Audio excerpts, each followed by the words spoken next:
हमारा foreign act 1946, अगर कोई शहरी इस तरह से हमारे बॉर्डर के अंदर आ जाता है, सजा यही होगी कम से 10 साल तक वो हमारी जेल में। दोस्तों आज हम बात करेंगे बाबू बादल के बारे में, जो कि पाकिस्तान गैर कानूनी तरीके से एंट्री करने वाला वो शख्स है जो अपनी माशूका के लिए, जो अपनी फेसबुक गर्लफ्रेंड के लिए पाकिस्तान में एंट्री कर गया, जिसने आओ देखा ना ताओ देखा, जिसने अपनी जिंदगी दांव पर रखकर अपने माँ बाप के लिए परेशानियां खड़ी कर दी।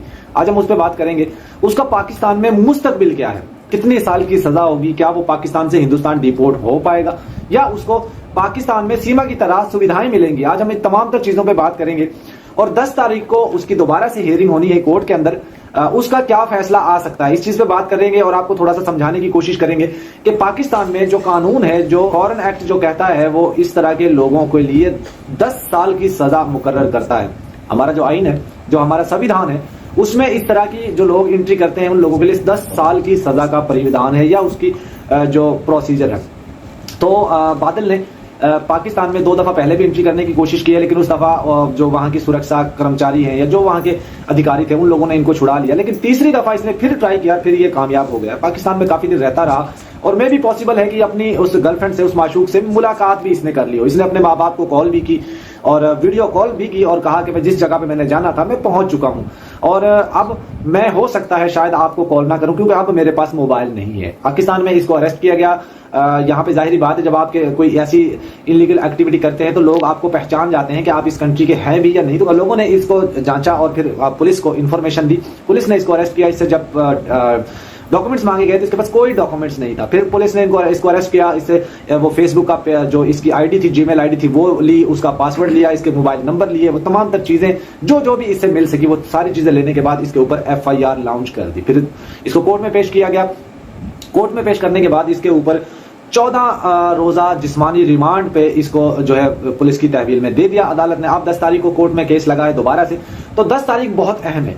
हो सकता है बादल की जो जिंदगी का ये एक अहम मोड़ हो सकता है इसी तारीख के ऊपर इसको सजा हो जाए 10 साल की। ये भी हो सकता है कि इसी तारीख के ऊपर इसको हिंदुस्तान डिपोर्ट करने की जो है वो परमिशन आ जाए कोर्ट की तरफ से। तो ये तो वहां पे अब कोर्ट का फैसला आएगा तो अब पता चलेगा। लेकिन दोस्तों एक बड़ा सवाल यहाँ पे, क्वेश्चन है कि ये भी खड़ा हो जाता है। मैंने देखा है कुछ लोग इसको बहुत सीरियसली ले रहे हैं। कुछ हिंदुस्तान के लोग अपनी सरकार से, वहां की पुलिस प्रशासन विभाग, वक्त तमाम तर जो एजेंसीज हैं, वो अब ये कोशिश कर रही हैं कि पाकिस्तान में जो उनकी फॉरेन मिनिस्ट्री है इस्लामाबाद में, उनके साथ संपर्क किया जाए, राब्ता किया जाए और उनको तमाम तर इस घटना के बारे में बताया जाए, वो फिर इस लड़के की रिकवरी करवा पाए।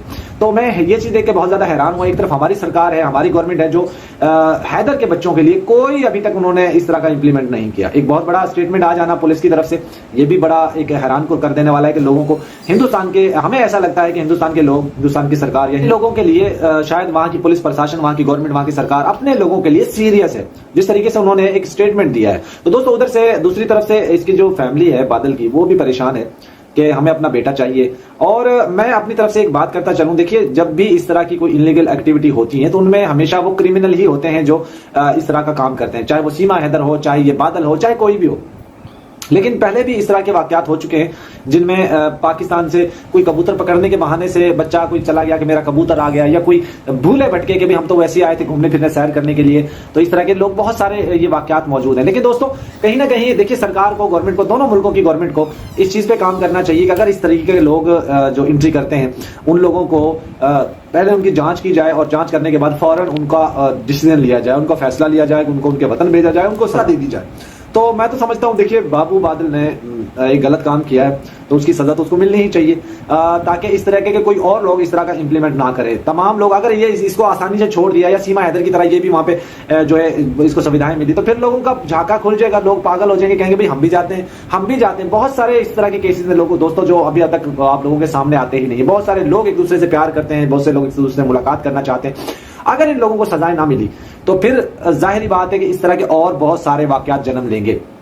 तो मैं समझता हूं 10 तारीख को जो इसके ऊपर एक्शन लिया जाएगा। मैं ये भी समझता हूं शायद हो सकता है इसको 2 साल की सजा हो, क्योंकि इस तरह के जो इलीगल एक्टिविटीज में शामिल होते हैं लोग, जो स्पाई नहीं होते, जो जासूस नहीं होते, उन लोगों को कम से कम 2 साल की सजा तो जरूर मिलती है। कुछ जुर्माना भी हो सकता है। लेकिन यहाँ पे अगर कानून की बात की जाए, संविधान की बात की जाए, पाकिस्तान के संविधान की बात की जाए तो इसको 10 साल की सजा बनती है। अगर ये लड़का, नौजवान लड़का, अगर 10 साल इस जेल में रहना पड़ गया तो इसकी लाइफ बर्बाद हो जाएगी, ये तो बिल्कुल तबाह हो जाएगा। फिर इसको कौन पूछने वाला रहेगा। तो मेरी यहाँ पे सरकार से, अपनी पाकिस्तानी गवर्नमेंट से रिक्वेस्ट है, अपने पाकिस्तानी इदारों से रिक्वेस्ट है कि फौरन इसकी जो है जांच की जाए, इसके ऊपर इन्वेस्टिगेशन की जाए, अच्छे से इसकी इन्वेस्टिगेशन की जाए और इसका डिसीजन लिया जाए। मैं ये समझता हूँ शायद इसको रिपोर्ट कर देना बहुत बेहतर होगा, ताकि जो है एक अच्छा मैसेज कन्वे हो पाकिस्तान की तरफ से। पाकिस्तान ने हमेशा से अमन का, प्यार का, मोहब्बत का पैगाम दिया है। अभी कुछ दिन पहले हमीदा बानो को बाहिफाजत वाघा बॉर्डर तक पहुंचाया गया और उनको हिंदुस्तान ले जाया गया, उनको बड़ी इज्जत और इकराम के साथ वहां पे पहुंचाया गया। हमेशा से पाकिस्तान ने अमन, प्यार, मोहब्बत का पैगाम दिया है, जबकि हमें धोखा ही मिला है। लेकिन चलिए छोड़िए उस चीज को भी। जिस तरीके से 2 साल से हैदर भाई अपने बच्चों के लिए रो रहा है, चीख चीख मार मार के रो रहा है, जो चिल्ला रहा है, हाथ जोड़ जोड़ कर रिक्वेस्ट कर रहा है, अभी तक गवर्नमेंट की तरफ से, हिंदुस्तानी गवर्नमेंट की तरफ से कोई भी ऑफिशियली स्टेटमेंट नहीं आया। यहां तक कि उसकी जबरन वहां पे उसका धर्म परिवर्तन करवाया गया, जबरन उससे उसके बच्चों का धर्म परिवर्तन करवाया गया, जबरन उसकी शादी करवाई गई, जबरन उससे वो स्टेटमेंट दिलवाया गया पाकिस्तान के खिलाफ। आप सारी दुनिया जानते हैं, लेकिन पाकिस्तान ने कभी भी ऐसा नहीं कहा। अंजू आई थी, लीगल आई, यहाँ पे उसने जो किया वो गलत किया। मैं फिर कहता हूं, अंजू ने यहाँ पे जो शादी की वो गलत किया,